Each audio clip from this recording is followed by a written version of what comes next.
பிஸ்மில்லாஹிர் ரஹ்மானிர் ரஹீம் அல்ஹம்துலில்லாஹி ரப்பில் ஆலமீன் அர் ரஹ்மானிர் ரஹீம் மாலிக் யௌமித்தீன் இய்யாக நஅ்புது வ இய்யாக நஸ்தஈன் இஹ்தினா ஸிராத்தல் முஸ்தகீம் ஸிராத்தல் லதீன அன்அம்த அலைஹிம் கைரில் மக்லூபி அலைஹிம் வலல்லாலின் ஆமீன் ஆமீன் ஆமீன் என்று சொல்லியிருக்கிறார்.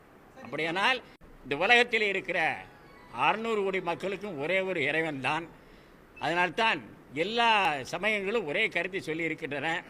இஸ்லாம் மார்க்கத்தை சார்ந்த இஸ்லாம் மார்க்கத்தினுடைய நெறிமுறைகளை கடைபிடிக்கக்கூடிய மக்கள் அவருடைய இறுதி தூதர் இறை தூதர் நபிகள் நாயகம் ஸல்லல்லாஹு அலைஹி வஸல்லம் மிக தெளிவாக சொல்லியிருக்கிறார்.